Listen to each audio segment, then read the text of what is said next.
Welcome to the show. Harley and Dave here, and we're joined by a photographer who's got some really amazing work up. Her name is Michela Maserati, and she's just launched a website so everyone can see the amazing work she's doing. How are you, Michela? I'm good, thank you. So, tell us about the launch of your site and what you've been putting up. Well, last Wednesday, New Moon, we decided to go live, and that was exciting. So my work is now up there under michelamaserati.com.au, and anyone can have a look and see what they think. So tell us about the types of photos you do, because they are so wonderful and moody. Tell us how you create them. They're long exposure photography. I happened to get into it. I really love Japanese photographers. And there's a few photographers going back into the 1970s that did this long exposure work. So I use a filter, and I like the sea. So I like to photograph around the sea and on ships. So that's how I got started into it. It's amazing the images that come out of it, and you don't even realise some of them at first what you're looking at. No, you have no idea. It's magical. You don't know what you're going to get. I use a fast film mainly because Port Douglas tides are so fast. So it's just anything between 17 and 38 minutes, and on the ship I did the same. So anywhere between 17 minutes and 38 minutes is a typical photograph. So you don't know what you're going to get at the end of it. Which is amazing to think. When I first dabbled in photography at school, and you're probably the same, Dave, you did it, you're always conscious about letting too much light in, because then you have just a black picture. So how do you control all of this? Oh, you just get better at it. It's practice, practice, and once you hit that when the sun's coming up, you know when to go, and you know when to pull back. So, like I said, anywhere between that 17 minute and 38 minutes is the time limit I use for those shots. So just looking at your photos now, they're what probably a lot of people would call abstract. They are. So do you know what the photo is going to look like when you take it? No, not at all. It is the eye of man example. Yeah. I had a phone call from someone who, when we had it processed, and he said, "You got to get down here. You just photographed God." And I said, "Don't be ridiculous." So when I got down to see the negative, I then knew what he was talking about. It was just surreal. Yeah. It was a surreal photograph that I couldn't believe in a million years. I wouldn't believe that I could pull something like that off. It's just so surreal. Yeah. You mentioned Port Douglas. Is that one of your favourite places to go to take photos? Yes. Yeah. I'm lucky my sister lives up there, so I've got to know the area really well. Yeah. It's also a very safe area to photograph for a woman. Yeah. And I love going down there, down the beach, and I walk down at 4 o'clock in the morning. Yeah. So the only thing I have to worry about is Crocs. Yeah. There's a bit of a worry there. But normally I've got an idea what's around. They do let you know if there's a problem with a croc or something, but it doesn't happen very often. Yeah. But but there are people running around all early morning. Yeah. On that beach, and it's quite safe. Yeah. Yeah. Yeah. Yeah, you went there at quite an interesting time, didn't you? I did. For your photos. I did. I couldn't believe it. The day my last shot, or actually for Enter the Dragon, there was 3 Aboriginal ladies on the beach with me, and a few people just watching the sunrise. And one of the ladies came up to me and said, "There's a storm brewing." And we could tell there's things happening because black cockatoos were flying in. Yeah. And you could see it. There's something in the air. Yeah. And you could actually smell it. Whatever was going on, it was big. Anyway, I went home that was on the Thursday. I went home on the weekend. My sister followed me on the Monday back to Melbourne. And by Wednesday, she was getting knocked around. So it's the cyclone. So it was really unbelievable.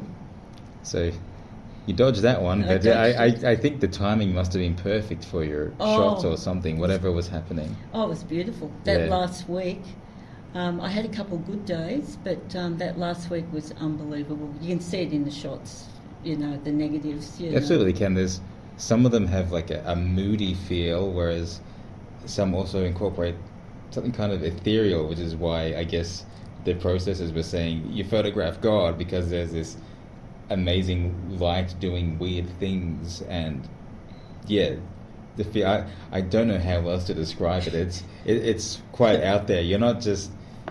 It's not like an artist doing a still life. There is something above the physical level that's kind of happening in your photographs, which I think is why people really need to take a look at it. So, how did you actually get started? What's your first interest in dabbling with photography? Well, I've been dabbling with photography since my school days, going back to 1974.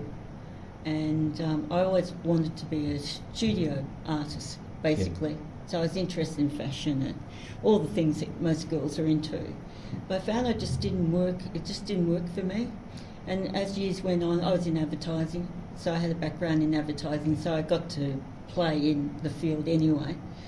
And when I left advertising, I went back to school a couple of times, and the plan was to go into a studio situation and set up a studio. But just never happened, and I never fell into the right type of photography. And I loved all the Japanese artists that I used to study. Yeah. And then I found myself last couple of years questioning AI. So It's very topic of the time, isn't it? We were having a little discussion before. AI. I just done a shoot for the Spiegel tent with all the burlesque dancers, and my normal Photoshop for each photograph would be around 4 to 5 hours. There's no doubt about it, to get that beautiful light effect, black and white. And I just found myself questioning the future of my photography. And off I went to a seminar at RMIT and walked out and said, right, I'm buying a Hasselblad. 6x6, and I'm going back to film.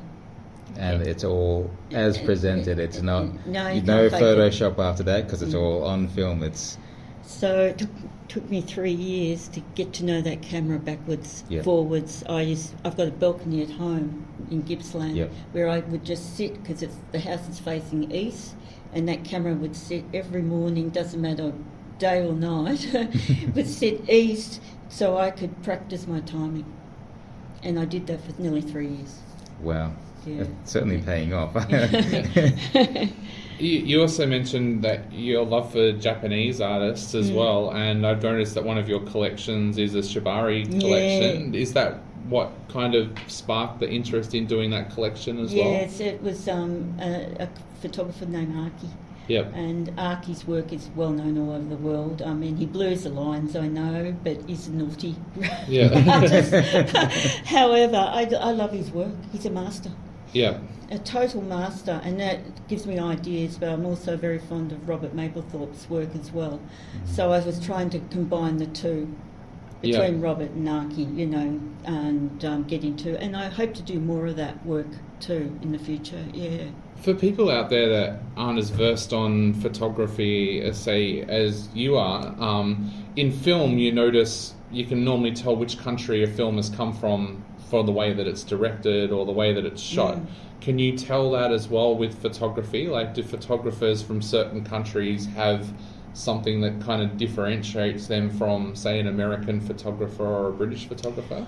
I don't know, I think it's your own. Yeah. It's whatever you bring all your positives together, which I have. Yeah. And just to see where it ends up, because you don't want to copy everyone else. You want your own feel to.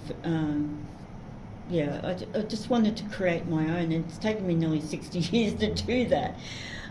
Just to find my own way and find what I'm good at. Yeah.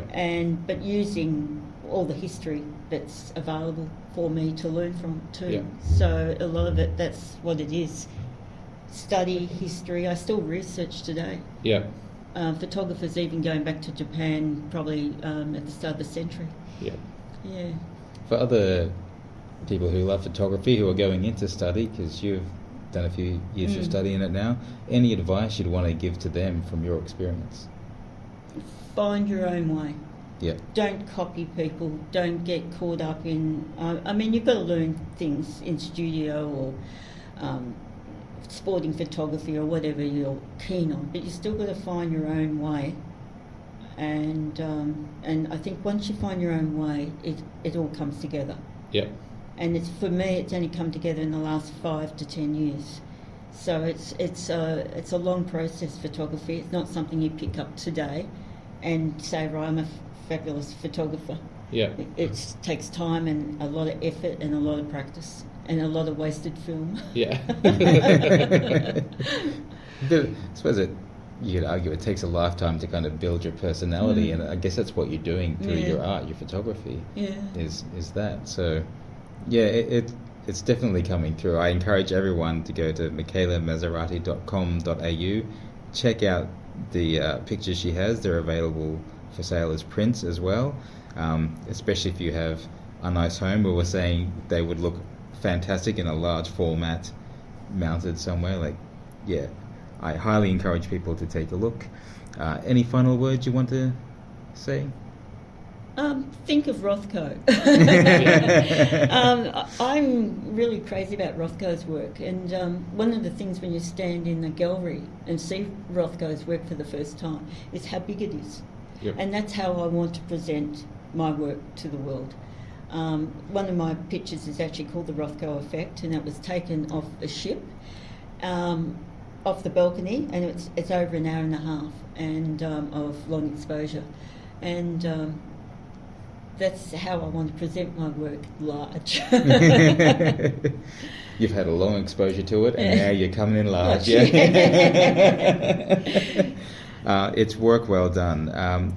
Please keep us informed if you have any showings coming up. I will. And let us know what your next steps might be when you have it all worked out, and we'll be sure to advertise it on our website. And of course, everyone listening, we will link the website, Michela's website, on there so that you can all have a direct link and check out her amazing work.